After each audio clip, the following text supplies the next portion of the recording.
My company is called Clairant Services, and we are a marketing agency for startups and small businesses. And we do anything from any type of digital marketing service, as well as chief marketing officer fractional services. We've been in business for 2 years so far. We are growing massively, and we are located in New Jersey, just for a little kind of outline of us. So today we're going to talk about the best practices for email marketing.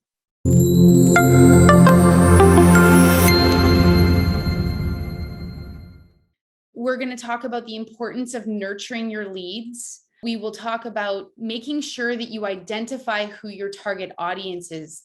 Once you do that, you can then segment your lists and then match your messaging to those segments. We'll talk about customizing your landing pages, which is super important when you're talking about email marketing. You want to be consistent with the frequency that you reach out. You want to make sure that you're using your analytics and reporting back-end sections of your email marketing platforms. And I want to stress the importance of following up and being patient with marketing. It doesn't happen overnight. The first thing I want to talk about is the importance of nurturing your leads. So we all know that sales don't fall out of the sky. A lot of companies these days and in the past, they are so set on generating leads. It's all about lead generation for their marketing team. But what happens is when you collect all these leads, you don't follow up and you don't know what to do with them. They sit there and they collect dust. And that's very true for small businesses because we don't have the teams or the resources to set the tasks for people to follow up on these things. A lot of times we're stretched thin. So it takes on average 7 to 12 touch points before converting a lead into any type of revenue. And when I say a touch point, I mean anything from a phone call, an email, reaching out to your prospects on social media, maybe using text or instant messaging. Any of these are touch points. And we're going to focus on email today for the sake of this discussion. But you want to make sure that you schedule all of your touch points so that you stay top of mind for any of your prospects. You want to be consistent with your frequency, and you want to give out free and useful information, especially if you're using email as that touch point. Give them free information that will benefit their lives. The next thing is, who are you marketing to? What is your target? So you want to make sure that you can define your audience, and don't just define it in your head. Make sure that you write it down. Write this down with you if you're a one-man operation or your entire team. Make sure everybody has their hands on it so that they all understand who you are marketing to and who that target audience is. Make sure you understand their demographics. You want to know where are they living in the world, what their gender is, what are their age groups, what types of behaviors and activities do they take part in, and where do they hang out? Maybe that could be a social media platform. Maybe there's certain groups. A lot of us are doing all of this digitally, right? So that's a really big deal. Where does your target market hang out? And then more importantly, what information are they looking for? So if they come to your website or if they're opening up an email, you want to know what information is beneficial to their lives. So once you understand your target market, you then want to segment your lists. A lot of companies think that they have one revenue stream. So let's just take a shoe store for an example. Okay. I sell shoes. That's my revenue stream. But is it really your only revenue stream? Maybe you sell 3 different types of shoes. Maybe they're athletic shoes to middle-aged men. Maybe they're flip-flops to young women. And maybe they're toddler shoes and you're selling those to parents. So you want to understand what products or services that you offer and ask yourself, are these the same types of people who buy each of them? And usually that answer is no, right? Your message is going to be very different selling shoes to a middle-aged man than it is to selling to a parent of a toddler. So you want to make sure that you differentiate the types of people that you are selling your services or your products to. Once you do this, now you have your target market. Now you've divided them into segments. Then you want to match your messaging for each of these segments. So you want to act as if you are representative from each of those segments, and you want to see what message that you would want to receive. And to do that, you want to give them, and remember, this is messaging on an email, you want to give them free, useful information. So this could be in the form of videos, it could be blogging. You can give them industry updates and promos. When I say videos and blogging, I mean sending out links on your emails to go to your website where your blog exists, or maybe to your YouTube channel or to a video that is embedded on your website. So you want to make sure you're sending traffic to your website or where you want these people to hang out. Industry updates and promotions. You don't want to be too promotional in your emails because you don't want to appear to be too salesy because people will just unsubscribe. But once in a while, a promo is good. Case studies and use cases are unbelievably effective. And this is because people love to hear success stories. They want to see how your service or product saved time or saved money or increased revenue or made their lives easier some way. So prospects love case studies. Industry reports are really good, or other types of statistics. And then make sure that you are matching your message for the seasons and for the age groups and for the genders. You're not going to sell flip-flops in the middle of winter, for example. So once you have your messaging down pat, you want to make sure that you're customizing your landing pages. And I'm going to walk you through the reason why. You want to lead your prospects down a path, down a journey that you want to be able to control. Let's say I'm promoting doodle videos. Let's just say that that's the topic of my email and you are my prospect. I send you an email, okay? The first thing you do is open it because my subject line was enticing to you. The next thing you do is you read inside the content and you're like, hey, maybe these doodle videos are right to promote my business or me or whatever you want a doodle video for. So then you click, and now this brings you through to my website. And this is where most small businesses fall short, and larger companies as well. What they will do is they will provide a link when you're clicking on it to a home page. So you've now clicked on the doodle video link. I have now sent you to my homepage of my site. Do you see anything here about doodle videos? The answer is no. There is nothing here about doodle videos unless you go through the maze of my menu items and you find my services and you finally find that landing page for doodle videos. So you want to provide a customized landing page that talks about exactly what the person linked on in the email. You want to give them more details about it on that landing page, and you want to provide a call to action at the end. I'm going to give you an example of what it should look like. So now you've opened the email because you like the subject line. You've now clicked on it because you're interested in doodle videos. This is now what you should see, or something like this. I apologize for having 4 different screenshots because it wouldn't fit on one slide. So what they land on is this page here. This is the customized landing page. What does it say? Doodle videos. So you know you've gone to the right place, and you're probably going to learn more than what you did on the email. There's even an example of a doodle video on the side here, and there's a description of doodle videos.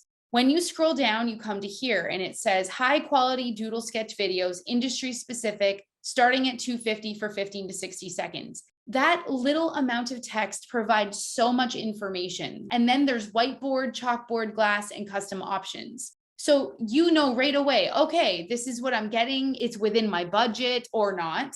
I like the amount of time. Maybe I need a longer one, but you can negotiate that. So then when you scroll down further, I then give a sneak peek at other videos we have created for clients. And they are examples of the whiteboard, the chalkboard, and the glassboard videos. So that way, you know that this isn't my first rodeo. When you're hiring somebody, you want to know that, okay, this company has done this before, but people love to see examples. They love to see, whether they're testimonials or real live examples of what you will receive if you hire this person. Further down, and I know you can't see it because it's cut off, but there's other videos that we do other than doodle videos as well, because that's an option. And then finally, there's a call to action at the very end. So I have led this person down to receiving an email, liking the subject line, clicking inside the email over to a customized landing page that gives them more information on what they are clicking about, and then leading them to fill out a form. The form fills don't always happen, okay? This is not always a thing, but what you can do later is go into the analytics and look who actually clicked on it. And we'll talk more about that later in the talk. But this is a very good example of how you need to customize your landing pages from your emails, and don't send them ever to a homepage unless it's your logo they're clicking on, okay? Or learn more about this company, that's fine. But when you're actually trying to promote something, you want to create a customized landing page. So consistency is the next important thing to talk about. So you want to choose a frequency that you and your company is comfortable with. That might mean once a month you might want to start. It might mean twice a week. It depends on what your capacity is and what your resources look like. The best days of the week throughout the literature and all of the analytics on emails across all industries, Tuesdays and Thursdays are the best times for you to have the highest open rates for emails. The best time of day is 9 a.m. local time. So whether you're in Europe, Asia, the West Coast or the East Coast, 9 a.m. local time is that most effective time to send out an email. You also want to create a content calendar. If you don't have a platform like a project management software, use asana.com, and I will give you the link later in the talk. Asana is amazing for having a content calendar and for having a task manager and organizer, assigning tasks to your internal employees or external employees. It's just a really fantastic tool. It is free for small business owners. It's always free unless you want more capabilities. You can start paying for it. But I've always used the free version, and it's great for me and my employees. And I absolutely love it. So I'd highly recommend it. But create a content calendar. It doesn't have to be as full as this one that you see, but these are different types of, whether they're webinar invites, whether they are e-blasts for different campaigns, different promotions for your products. Maybe they are, Black Friday events. Maybe they are just leading to your blog or sharing a video. So there's a lot of different types of content that you can fill in your marketing calendar with. And don't fly by the seat of your pants. What this allows you to do is plan 6 months ahead of time, even a year ahead of time. And you can always drag and drop all these items if it's not doable that week, or if maybe, something was behind or whatever, you can always drag and drop them. Maybe you have a press release because something exciting happened and you want to slip it in there. No problem. But having a marketing calendar makes you feel so much more in control of your email campaigns. The next thing is analyzing performance, and I cannot stress enough how important this really is. So remember that digital marketing and email marketing is measurable, right? It's not like traditional advertising where you spend a year creating a commercial, you spend $1 million to air it, and you just hope for the best. Like, I hope this will create revenue for us. It doesn't work that way anymore. Now for email, you have all the analytics to measure the success of them in the back end of your platforms. And you can create dashboards with key performance indicators that help you analyze whether these campaigns were successful or not. So you have things like open rates that you can pay attention to, click-through rates, whether people unsubscribe from them, whether there were bounces. If you have a high open rate, it means that your subject lines were good. If the open rates were low, your subject lines probably need some work. If you have a high open rate and a low click-through rate, either you're not providing enough interesting links in your content, or maybe you're giving out too much information. Maybe your content is too elaborate. So for example, if you're giving 5 tips and tricks on ABC, provide one of them. Don't give all 5 in your email. You want them to go to your website and browse around a little bit. So create those 5 tips and tricks in a blog on your site. That's where it's living. Have a little teaser and give one of those tips and tricks on your email, and then say, find out more here. And they will go and read the other 4 on your website. So that's a way of utilizing your analytics to understand whether or not you are being successful in your subject lines and the content inside your emails. And I'm going to give you a tip in a second on how you can work on follow-up utilizing these analytics on the back end of your platforms. And then really important, you want to base your future marketing behavior on these analytics. So if a specific email did not get you a lot of open rates or click-through rates, then you want to abandon that type of email, right? You want to make sure that you're optimizing and pivoting the ship and always getting better. Do more of what works and less of what doesn't. And of course, the KPIs, you can understand the return on investment if you have enough data. The next thing is the importance of follow-up. So again, I don't mean to reiterate, but 7 to 12 touch points before converting a lead into a sale. And remember, that means anything from a phone call, of course, an email, but we're talking about after the email. So phone them, reach out to them on social media. Send them out a text or an instant message. The variety of communication is very good because some people never ever answer the phones. Other people live on social media. Some people are all over their text. So make sure you use a variety to understand where your prospects actually are. So you want to set reminders and you want to be consistent. Okay. Use your CRM, client contact or customer relationship management tool to set up reminders for you. That will help you be consistent with your follow-up. And very important, don't give up. Obviously, if 7 to 12 touch points is required before converting a lead into any type of revenue, then you can't give up. You have to do it more than once. And to be honest, 50% of salespeople give up after the first phone call to a lead. So just make sure you are following up and don't be that statistic. I'm going to give you a quick tip on how you can use the analytics on the back end of your website. I do this with all of my clients. I'm going to move back here. So what I do, whether you are a one-man operation or whether you have a gigantic sales force or even just, a sales team of one, what I want you to do is when you send out an email, you go to this click right here and you click on the number.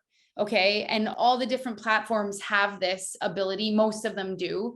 If you click on the number, you will get a list of everybody who clicked on that email. Okay. And what I want you to do is upload that list, send it to your sales team or whoever does the sales in your organization. And I want you to call those people or reach out on social media. And I am telling you, your conversion rates will be increased tenfold. I mean, it is so super effective because you're not doing cold calling. You are actually working with hot leads because not only did they see your email, they didn't just open it, they actually clicked through to read more about it. So they have interest. You can also go another step below that. And if you don't have many clicks, then you can do this. Like out of 190 emails, 74 people clicked on this specific list. Click on that and call those people because at least they've seen you. This isn't their first time that they're seeing your brand. That's a very good trick that is super effective for every one of my clients, whether they are B2B, B2C, doesn't matter the industry they're in, it works. Here are some email marketing tools that I want to share with you. The first one was that project management software, Asana. For email marketing platforms and CRMs, HubSpot is one that I use for myself and for several of my clients. It is free up to 2,000 emails per month, and then you have to start paying for it. The CRM is free and it's awesome. It's very comparable to Salesforce CRM if you've used that one. Constant Contact is free up to 30 days. And then you have to start paying, but very user-friendly email marketing tool. They also have a social media scheduler on Constant Contact. MailChimp for me, I use it much less than the other two, but it's also another option. There are 2,000 emails a month you can send for free. And after that, you start paying for it if you increase in your contacts. So these are some email marketing tools. I want to stress that you need to be patient with any type of marketing campaign. With email campaigns, a lot of it is a numbers game. Always be increasing your contact list. Just make sure you're always adding to it. And again, it's a numbers game, but be patient because no good things come, overnight and they all take time.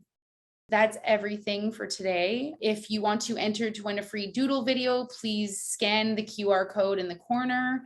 We offer services like CMO services, brand guidelines. We create websites. We do a lot of content marketing like videos. We do blogging. We even do podcasts in our videos. We do email marketing, obviously, and we do Google business listings and really everything in between. You can see us at clairantservices.com and check out our 5-minute marketing with Clairant series on YouTube.